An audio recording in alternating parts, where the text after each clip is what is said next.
बिस्मिल्लाहिर्रहमानिर्रहीम इय्याक नअबुदु व इय्याक नस्तईन। माशा अल्लाह Chhabri goat farm Lahore top roof goat farming के हवाले से चलो गोट फार्मिंग सीखें और सिखाएं। आज मैं आप दोस्तों के लिए 7 माह की फिजिबिलिटी रिपोर्ट जो मेरी आप बीती है, मैंने जैसे जो किया 7 माह, पिछले 7 माह अगस्त से लेकर जनवरी के एंड तक मैंने एक हिसाब लगाया कि मैंने अपने जानवरों को, कितने जानवरों को क्या उन पे ख़र्चा आया और मुझे क्या अर्निंग हुई। ये मैंने मखसूस, वैसे तो मैंने 2 साल से बकरियां रखनियां शुरू की हुई हैं तकरीबन, लेकिन ये मखसूस टाइम मैंने आपको लिए मुंतखब किया है कि जो नए गोट फार्मर सीखने वाले हैं ना, उनको इससे आइडिया हो कि गोट फार्मिंग में फ़ायदा कैसे हासिल किया जा सकता है और उसकी फिजिबिलिटी रिपोर्ट कैसे हिसाब लगाया जा सकता है कि भाई हम इसमें नफ़ा हासिल कैसे कर सकते हैं। तो मैं स्टार्ट करता हूँ अपनी मौजू को कि मैंने यकम अगस्त के महीने में अपना हिसाब लगाया पिछला कि मेरे पास स्टॉक कितना मौजूद है, और फिर हर महीने का जो जो मेरा ख़र्चा आता गया, जो जो मैंने ख़रीदा चारे की सूरत में, खल की सूरत में, खल वंडे में मिसाल के तौर चोकर, मकई का दाना, गंदम, जो जो मैं ख़रीदता गया और वो मैं लिखता गया। यानी कि यकम अगस्त से लेकर 31 जनवरी तक, और ये वाला पीरियड ही मैंने क्यों महसूस किया कि यकम अगस्त में मेरी बकरियां क्रॉस होना शुरू हो गईं। यानी कि उस महीने में यकम अगस्त में नहीं, यकम अगस्त में मैंने अपनी बकरियों को प्रोटोकॉल देना शुरू किया कि अब मैंने बकरियां क्रॉस करानी हैं। मेरे पास 8 बकरियां जो है ना खाली थी, तो मैंने उनको कहा कि अभी मैं सितंबर के महीने में इनको करवाना है, अभी क्रॉसिंग करवानी है। तो मैंने इनके लिए उनका प्रोटोकॉल शुरू किया, उनको सेलिवेट इंजेक्शन, विटामिन ए डी और ख़ुराक अच्छी करके तो इनको उस तरफ लाया कि मैंने सितंबर के महीने में बकरियां क्रॉस करानी है। सबसे पहले उनकी डिवर्मिंग की, डिवर्मिंग करने के बाद मैंने इनको सेलिवेट वगैरह इंजेक्शन वगैरह लगवाए और इनकी फ़ीड भी अच्छी की। अब इस प्रोटोकॉल के बाद मैंने सितंबर के महीने में बकरियां क्रॉस कराई।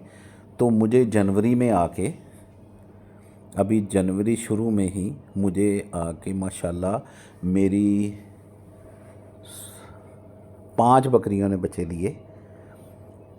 इसमें से एक हमारा बच्चा पहला जो पैदा हुआ वो ज़ाया हुआ। वो भी हमारी गफलत है, गलती है कि हम एक्सपेक्ट नहीं कर पाए कि वो बकरी बच्चा देने वाली है, और वो उसने माशाल्लाह 2 बच्चे दिए। लेकिन वो रात को ठंड थी, तो ठंड में वो बच्चा एक मर गया, एक बच गया।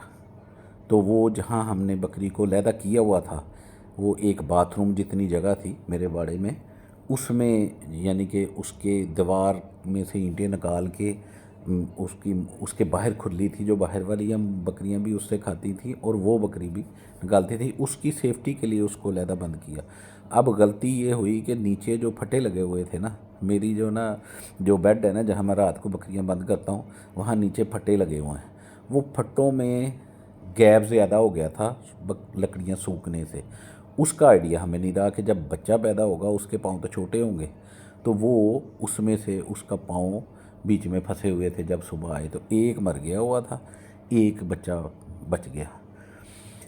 अब वो एक अकड़ गया था, ठंड भी ज़्यादा थी, हमने हालांकि उसको अपनी तरफ से तो बंद किया था। तो बात लंबी हो जाएगी, मुख्तसरन मुझे अभी इस वक्त 5 बकरियों में मेरे पास 8 बच्चे हैं।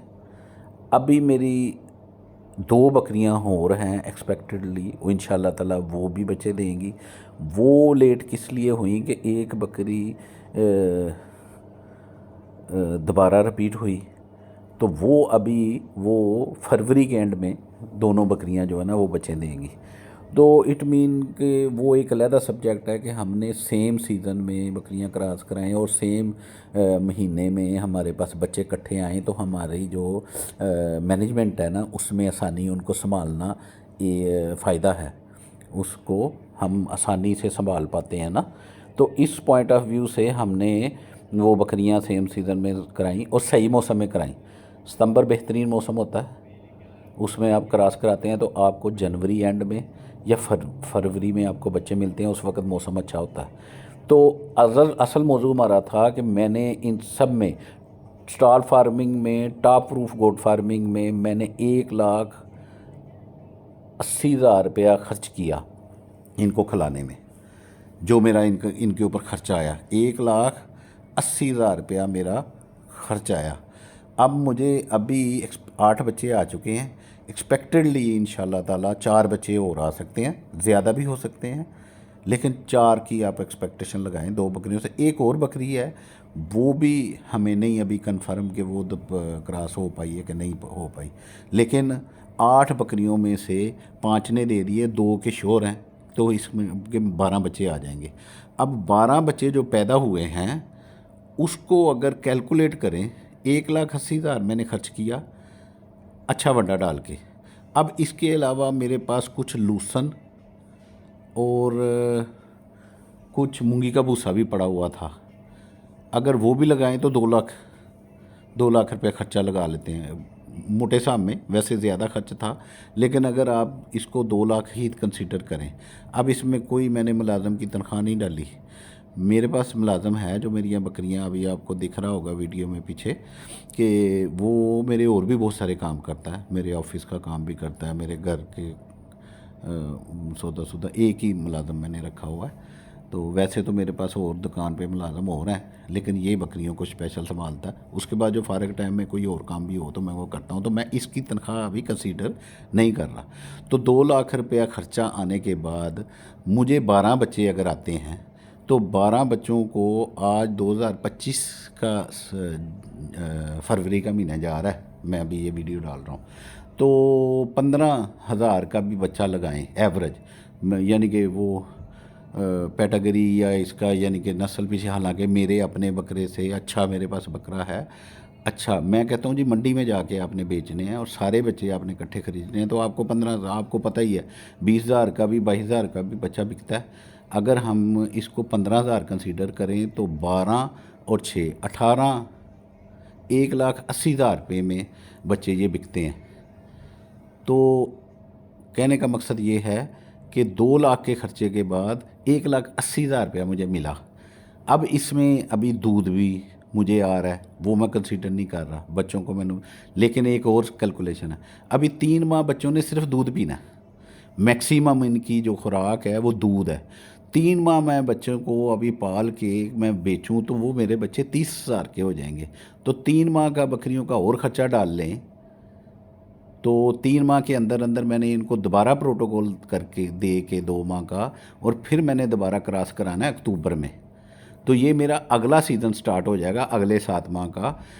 लेकिन इन 3 माह के दौरान बच्चों का कोई ख़र्चा नहीं आना, सवाए ग्राई वाटर के जो मैं करता हूँ, या मैं इसको दूंगा क्या नाम है, एक ग्राई वाटर देता हूँ। एक मैंने इन्हें हर महीने में एक दफ़ा इनकी डिवर्मिंग करानी है, बाकी बकरियों की भी करवानी है, और इन बच्चों को पे भी ख़र्चा आएगा।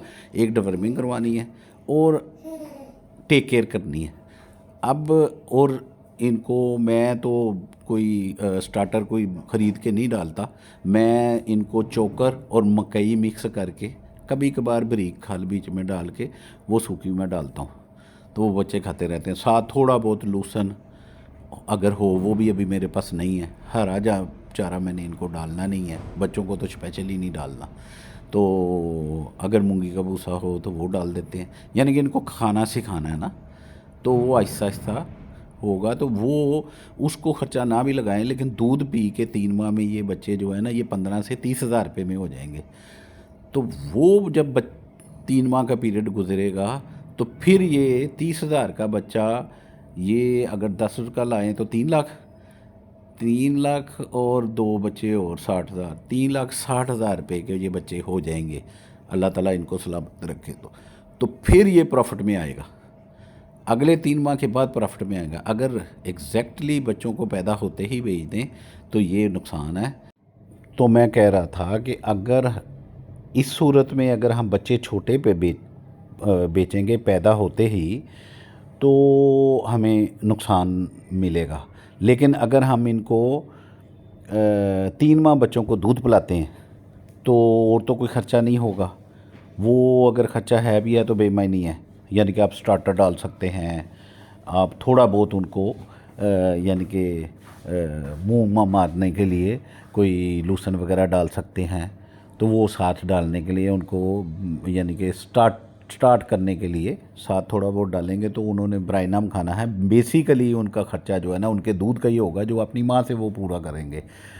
तो 3 माह बाद बच्चा खाने के काबिल भी हो जाएगा और वो बच्चा जो है ना वो 15,000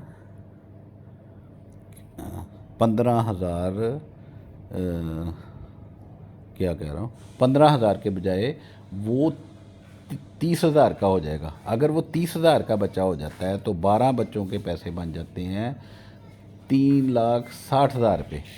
अब अगर और साथ आपका वो प्रोसेस भी चल रहा है कि आपकी जो बकरियां आगे प्रोटोकॉल भी ले लिया उनको क्रॉसिंग से पहले, और वो दोबारा प्रेग्नेंट भी हो गई और वो दूसरा 7 माह का उसका प्रोसेस भी चल गया, यानी कि ये दोनों एक साथ चलेंगे।